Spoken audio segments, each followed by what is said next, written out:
جو ہے کھجور وہ حاصل کرتے اور اس کو بیچتے، یہ ان میں عام تھا۔ ساری عرب عورتیں سود کرتی تھیں، لیکن مشکل یہ تھی کہ سارا مال و متاع ہمیشہ لڑائیوں کی زد میں رہتا تھا۔ فقر و بھوک کی وبا عام تھی اور لوگ ضروری کپڑوں اور لباس سے بھی بڑی حد تک محروم تھے۔ تو ایک وقت ایسا بھی آ گیا تھا اس دور میں کہ لوگوں کو فقر و فاقہ پیش آ گیا تھا۔ تو یہ اقتصادی حالت تھی کہ ان کے فائنینشیل کنڈیشنز اور اس زمانے کی کیسے ان کے حالات تھے۔ چلیں آگے بڑھتے ہیں اور دیکھیں گے کہ اخلاق، یہ تو اپنی جگہ مسلم ہے کہ اہل جاہلیت میں خسیس و رذیل عادتیں اور وجادیں و شعور اور عقل سلیم کے خلاف باتیں پائی جاتی ہیں۔ تو ہم دیکھتے ہیں کہ اہل جاہلیت کے زمانے میں کس طریقے سے ہم نے کافی ڈیٹیل میں لاسٹ سیشن بھی ہم نے دیکھا کہ مذہبی طور پر ان لوگوں میں کس طریقے کی آم، کس طریقے کی جاہلانہ رسومات رائج تھی۔ آج بھی ہم نے دیکھا کہ کس طریقے کی جاہلانہ رسومات اور جاہلانہ طریقے سے وہ اپنی عورتوں سے نسبت رکھتے تھے اور نکاح کے کس طریقے سے جاہلانہ 4 قسمیں تھیں۔ تو آپ دیکھ سکتے ہیں کہ آپ امیجن کریں کہ کس طریقے سے آپ صلی اللہ علیہ وسلم نے اور صحابہ اکرام نے محنت کی ہوگی نا، وہ قوم جس میں اتنی ساری برائیاں، آپ دیکھیں، آپ پڑھیں، آپ کو پتا چل رہا ہے کہ کتنی کتنی برائیاں ان میں عام تھی، اور وہ ایسے لوگ تھے کہ وہ کسی کی بات سننے والے نہیں تھے نا۔ وہ ہمیشہ ہمیشہ جو مطلب لائک ایسے تھے کہ ہم اپنے باپ داداؤں کی بات کو ہی ماننے والے ہیں، ہم آپ کی بات نہیں مانیں گے۔ وہ آسانی سے بات کو سمجھنے والے نہیں تھے، لیکن ان لوگوں پر ایسی محنت کی آپ صلی اللہ علیہ وسلم نے، اور پھر جو مسلمان لے آئے اس زمانے کے مسلمان صحابہ اکرام نے، کہ آج آپ دیکھیں دین ہر کونے میں ہے۔ تو یہ کوششوں اور محنتوں سے ہوا ہے۔ تو آپ سمجھیں کہ میں تو کہتی ہوں کہ مجھے بڑا تعجب ہوتا ہے جب میں یہ پڑھتی ہوں اور آپ کے سامنے اس کو پیش بھی کر رہی ہوں، تو مجھے بڑا تعجب ہوتا ہے کہ کس طریقے کی محنت انہوں نے کی ہوگی نا، کہ ایسی قوم کو تبدیل کر دیا، ایسی قوم پر محنت کری اپنی زندگی کے 40 سال میں آپ صلی اللہ علیہ وسلم کو نبوت دی گئی، نبوت کا اظہار ہوا۔ بیسیکلی نبوت تو اللہ سبحانہ وتعالیٰ نے ان کے لیے بہت پہلے سے منتخب کر دی تھی، لیکن اس کا اظہار جو ہوا ہے وہ 40 سال کی عمر میں ہوا ہے آپ صلی اللہ علیہ وسلم کو۔ تو یہ 40 سال کے بعد والی جو زندگی ہے، وہاں سے آپ صلی اللہ علیہ وسلم کی زندگی جو ہے ہمیں ملتی ہے روایتوں کے طور پہ کہ 63 ایئرس تھی آپ صلی اللہ علیہ وسلم کی عمر مبارک۔ تو آپ دیکھیں صرف in a span of 23 years a major transformation and revolution آپ کہہ لے سکتے ہیں کہ عرب کی ان جاہلانہ رسومات سے ہٹ کٹ کر کس طریقے سے آپ صلی اللہ علیہ وسلم اور صحابہ اکرام رضی اللہ تعالیٰ عنہم اجمعین کی محنتوں سے آج ہم مسلمان بھی ہیں، اور ہم یہ دین کو اتنا جو ہے روانی ملی اور اتنا بلندی حاصل ہوئی نا۔ بٹ آج ہم دیکھ رہے ہیں کیونکہ ہم دین بیزاری کا عالم ہمارے اندر دوبارہ واپس آ گیا ہے، ہم دیکھ رہے ہیں کہ ہر جگہ مسلمان ذلیل و خوار ہو رہے ہیں، رسوائی ہمیں پیش آ رہی ہے، ہم سب مسلمان رسوا ہو رہے ہیں نا۔ تو جو ہے ہم اس سے کس وجہ سے ہم رسوا ہو رہے ہیں؟ مجھے تو یہی لگتا ہے کہ ہم اس وجہ سے رسوا ہو رہے ہیں کیونکہ ہم مسلمان خود اپنی آئیڈینٹی کو باقی رکھنا نہیں چاہتے۔ ہم خود ہم اپنی اولاد میں بھی دیکھ لیں نا، ہم دیکھتے ہیں کہ اگر کوئی لڑکی برقع پہننے لگے اور دین پر چلنے لگے، تو اگر اس کے گھر والے اور گھر والوں کا اگر ماحول یہ بنا ہوا نہیں ہے، تو وہ کہنے لگتے ہیں کیوں دقیانوسی خیالات پر اپنے آپ کو سب کے برابر نہیں رکھتے ہوئے تم کیوں اپنے آپ کو جو ہے مطلب پرانے خیالات کی تم ہو، یا تم اپنے آپ کو جو ہے محدود کر رہی ہو برقعے، جب وہ حجاب یا برقع پہن لے تو اپنے آپ کو وہ محدود کر رہی ہے، ایسا لوگ کہنے لگتے ہیں۔ اور اگر بیٹا جو ہے سنت پر عمل کرتے ہوئے اگر اپنی داڑھی بڑھا لے تو خود گھر والے ہی اس پر کرٹیسائز کرنے لگتے ہیں نا کہ کیوں تم نے اپنی داڑھی بڑھا لی، داڑھی کٹا لو۔ ہم مسلمان ہوتے ہوئے بھی ہمیں اپنی اپنی شناخت باقی رکھنے کی خواہش نہیں ہے، ہم چاہتے ہیں کہ یہ مٹ جائے، ہم ماڈرن، ہم فلم سٹارز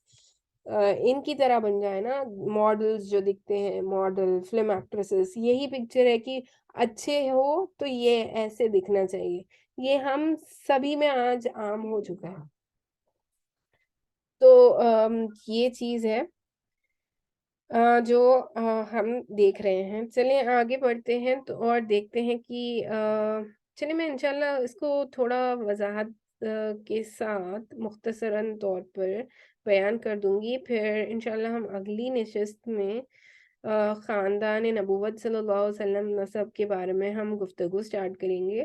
آج میں جو اخلاق کے بارے میں آپ سے بات کر رہی تھی اس کو ہی میں کمپلیٹ کر لیتی ہوں جلدی سے۔ تو سب سے پہلی چیز کرم و سخاوت، یہ اہل جاہلیت کا ایسا وصف تھا جس میں وہ ایک دوسرے سے آگے نکل جانے کی کوشش کرتے تھے، اور اس پر اس طرح فخر کرتے تھے کہ عرب کے آئندہ اشعار اسی کے نظر ہو گئے ہیں۔ اسی وصف کی بنیاد پر کسی نے خود اپنی تعریف ہی ہی تو کسی نے کسی اور کی۔ حالت یہ تھی کہ سخت جڑے اور بھوک کے زمانے میں کسی کے گھر کوئی مہمان آ جاتا اور اس کے پاس اپنے، ایک منٹ دے مجھے جی، تو میں یہ بتانے لگی تھی کہ ان کے اندر سخاوت کا ایک جذبہ تھا عرب میں، کہ وہ مہمان نوازی اچھے سے کرتے تھے اور وہ ایک دوسرے کو دینے کا ان کے اندر یہ عام رواج تھا۔ تو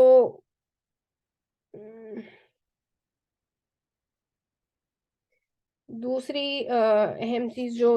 ان کے اخلاق میں آپ دیکھتے ہیں وہ ہے وفائے عہد۔ یہ بھی دور جاہلیت کے اخلاق فضیلہ میں سے ہے۔ عہد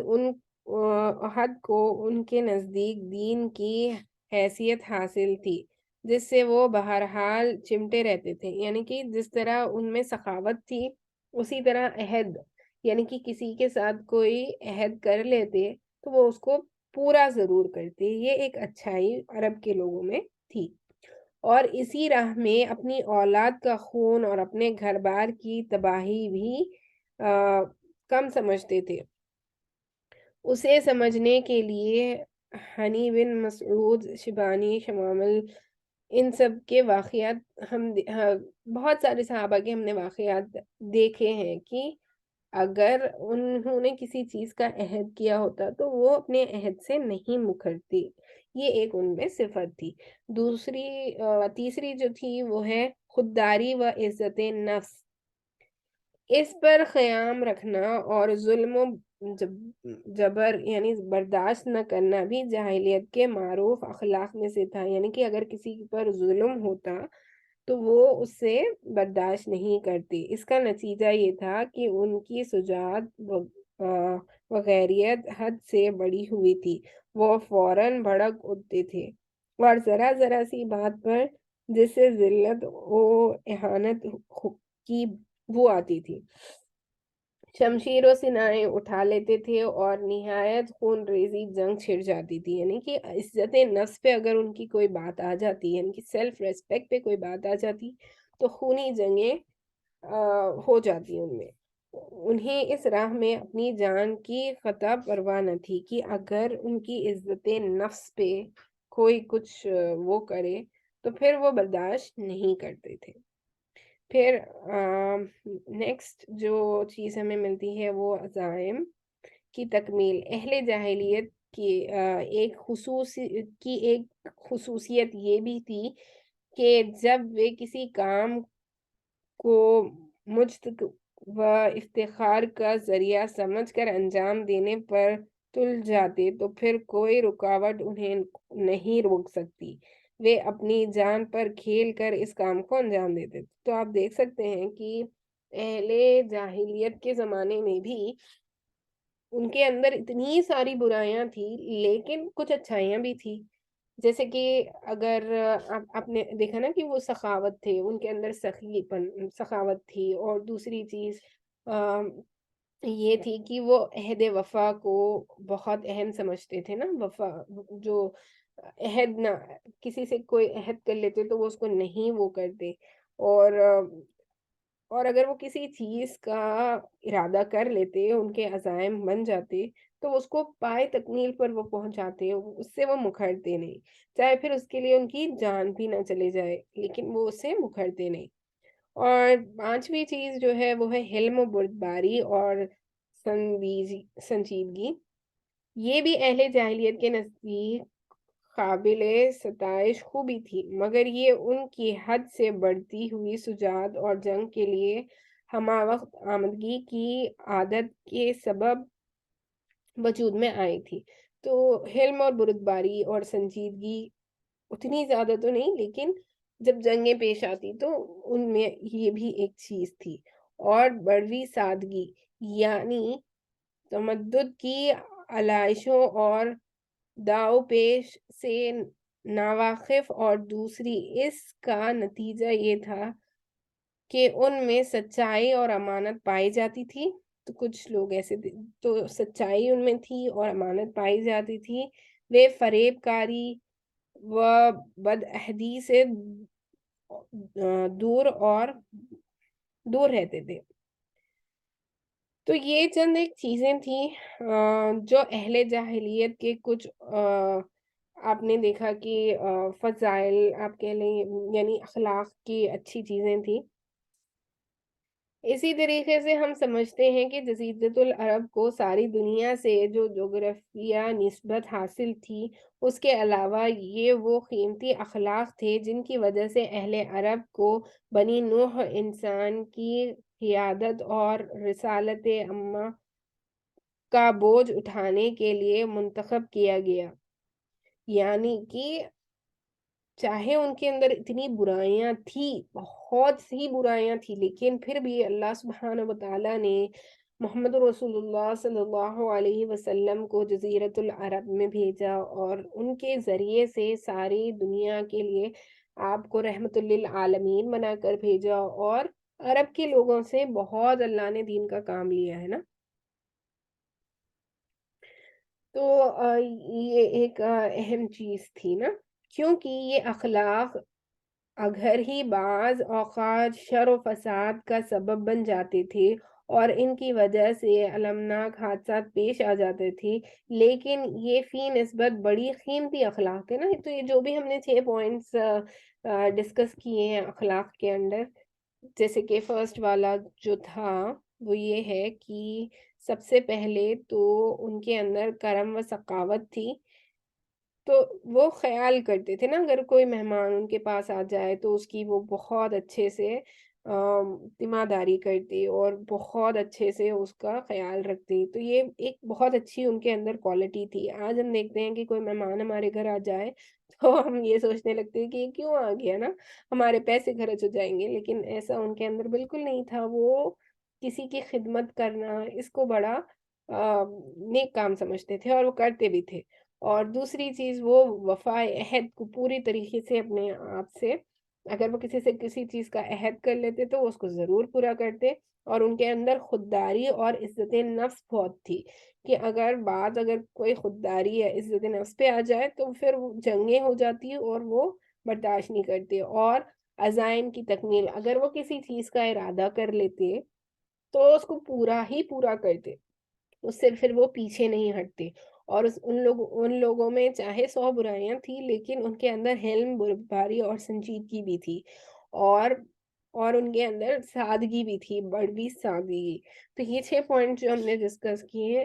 یہ اس کی وجہ سے اللہ سبحانہ وتعالیٰ نے، ہم سمجھ سکتے ہیں کہ ان سے بہت کام لیا۔ جو تھوڑی سی اصلاح کے بعد انسانی معاشرے کے لیے نہایت مفید بن سکتے تھے، اور یہی کام اسلام نے انجام دیا کہ ان لوگوں کی جو اچھے اخلاق جو ان میں تھی، اللہ سبحانہ وتعالیٰ نے آپ صلی اللہ علیہ وسلم کو دنیا میں بھیج کر ان اچھے اخلاق کو پالش کروایا۔ غالباً ان اخلاق میں سے بھی ایفائے عہد کے بعد عزت نفس اور پختگی عزم سب کے گران قیمتی اور نفع بخش جوہر تھے، کیونکہ اس قوت قاہرہ اور عزم معصم کے بغیر شر و فساد کا خاتمہ اور نظام عدل کا قائم ممکن نہیں تھا۔ اگر عدل و انصاف کا قائم کرنا ہوتا کا نظام قائم کرنا ہوتا تو یہ بنا ان اخلاق کے پیش کرنا یا اس کو وجود میں لانا پاسبل ہی نہیں تھا نا۔ تو اہل جاہلیت کے کچھ اور بھی اخلاق و فضائل تھے، لیکن یہاں سب کا اکٹھا کرنا مقصود نہیں ہے، لیکن یہ جو ہم نے دیکھا یہ کافی حد تک ہم نے ابھی تک، میں کہتی ہوں کہ اگر آپ نے پچھلے لیکچرز نہیں اٹینڈ کیے تو پلیز آپ دیکھیں۔ 5 لیکچرز آلموسٹ اراؤنڈ 45 to 1 آور کے میرے لیکچرز ہیں۔ ان سبھی میں نے یہ کور کیا ہے کہ محمد رسول اللہ صلی اللہ علیہ وسلم کے آنے سے پہلے کے کیا حالات تھے، اور محمد رسول اللہ صلی اللہ علیہ وسلم کے آنے سے پہلے اور بت پرستی عرب میں کس طریقے سے شروع ہوئی اور کس وجہ سے بت پرستی عام ہوئی، اور اس زمانے کے ریتی رواجوں کے بارے میں ہم نے ذکر کیا ہے پچھلے نشستوں میں۔ آج تو ہمارا پورا سیشن جاہلیت، جو جاہلانہ قوم کے جاہلانہ اقتصاد اور اجتماعی طور پر وہ کس طریقے سے وہ نکاح کے جو بھی متعلق کام ہوتے ہیں ان کو کیسے انجام دیتے ہیں، ان سبھی چیزوں کے بارے میں، اور ان کے اخلاق جو اچھے تھے ان کے بارے میں بھی، جو اچھی چیزیں ان میں تھی اس کے بارے میں بھی آج ہم نے ذکر کیا ہے۔ تو انشاءاللہ کوشش یہ کریں گے کہ ہم اپنا جو ہے خاندان نبوت صلی اللہ علیہ وسلم کو انشاءاللہ بڑی اچھی تفصیل کے ساتھ انشاءاللہ ہم اگلی نشست میں گفتگو کریں گے۔ ساتھ ہی میں یہ بتاتی چلوں کہ انشاءاللہ یہ تو ہماری جو کلاس ہے اس کا موضوع محمد رسول اللہ صلی اللہ علیہ وسلم کی سیرت نبوی صلی اللہ علیہ وسلم ہے۔ تو یہ بھی جو میں نے آپ کے سامنے لیکچر پیش کیا ہے، میں اس کو پیش کر رہی ہوں الرحیق المختوم سے۔ آپ چاہیں تو آپ بھی اس کا مطالعہ کریں، بڑی اچھی کتاب ہے اور بڑی وضاحت کے ساتھ اس میں ہر چیز کو بتایا گیا ہے، تو آپ بھی اس کتاب کا مطالعہ کریں، یا کوئی بھی دیگر سیرت نبوی صلی اللہ علیہ وسلم کی کتاب کا مطالعہ آپ کریں۔ انشاءاللہ اس سے آپ کو دین کو سمجھنے میں اور بہت سی آسانی ہوگی، اور آپ کے لیے باعث نجات بنے گا۔ انشاءاللہ ہمارا کل کا سیشن ہوگا، کل بھی میں انشاءاللہ سیشن لوں گی۔ کل ہمارا جو سیشن ہوگا وہ عقیدے کے اوپر ہوگا، جو ہماری عقیدے کی کلاسز چل رہی تھی۔ انشاءاللہ وہی ہم کنٹینیو کرتے ہوئے جو عقیدہ تہویہ کی کتاب میں سے ہم پوائنٹس ڈسکس کر رہے ہیں کہ مسلمان ہونے کے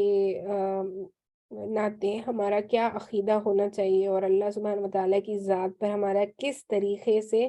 یقین ہونا چاہیے، اس کے بیسس پہ 114 پوائنٹس اس کتاب عقیدہ تہویہ میں ہے، تو جس میں سے ہم نے 20 پوائنٹس اب تک ڈسکس کر لیے ہیں۔ انشاءاللہ ہم 21 پوائنٹ سے کل والی کلاس میں ڈسکس کریں گے۔ تو انشاءاللہ مجھے آپ میسج کر کے بتا دیں کون سا آپ کے لیے ٹائم کنوینئنٹ ہے۔ ویسے تو میں چاہوں گی کہ انڈین ٹائم اسٹینڈرڈ سے سم ویئر بٹوین 3:30 to 4:30 میں لوں، یا 3 to 4 یا 4 بیسیکلی 3 to 5 میکسیمم کے بیچ میں پرسنلی لینا چاہوں گی، لیکن پھر بھی آپ بتائیں، آپ جو لوگ آج سیشن میں ہیں تقریباً 10 لوگ ہیں، تو پلیز اپنی ویلیبل ٹائم پریفرنسز مجھ سے شیئر کریں واٹس ایپ پہ، تاکہ پھر میں انشاءاللہ آپ کو براڈ کاسٹ لسٹ میں میسج کر دوں کہ ایگزیکٹ کون سے ٹائم پہ۔ لیکن یہ آپ دھیان میں رکھیں کہ انشاءاللہ سیشن تو ڈیفینیٹلی ہوگا، کل بھی عقیدے پر ہوگا۔ تو اللہ سبحانہ وتعالیٰ سے دعا ہے کہ اللہ سبحانہ وتعالیٰ آج جو ہم نے باتیں کی اس سے ہمیں ہدایت بخشے اور عمل کرنے کی توفیق نصیب فرمائے۔ وآخر دعوانا ان الحمد للہ رب العالمین، سبحان اللہ وبحمدہ، سبحانک اللہم وبحمدک، ونشہد ان لا الہ الا انت، نستغفرک ونتوب الیک۔ سبحان ربک رب العزت عما یصفون، وسلام علی المرسلین، والحمد للہ رب العالمین۔ اللہ کہنے سننے سے زیادہ ہم سب کو عمل کی توفیق نصیب فرمائے۔ مجلس سے جاتے وقت یہ دل میں نیت کریں کہ جو بھی سنا گیا، ایسی چیزیں جو آپ نے اس لیکچر میں سنی ہیں، جس کو آپ اپنی زندگی میں لا سکتے ہیں، اس کو آپ لانے والے بنیں۔ اور مجھے شروعات میں کہنا چاہیے تھا، لیکن چونکہ مجھے ابھی یاد آیا، میں دہرا دوں کہ جب بھی محمد رسول اللہ صلی اللہ علیہ وسلم کا نام آپ سنیں تو کم از کم صلی اللہ علیہ وسلم ضرور کہیں۔ آپ کوئی بھی درود پاک پڑھ سکتے ہیں، لیکن کم از کم صلی اللہ علیہ وسلم کہنا لازمی ہے۔ تو جب کبھی محمد رسول اللہ صلی اللہ علیہ وسلم کا آپ نام سنیں تو ضرور درود پڑھا کریں۔ چلیں انشاءاللہ ملاقات ہوتی ہے کل انشاءاللہ عقیدے کی کلاس میں۔ وآخر الدعوانا الحمد للہ رب العالمین۔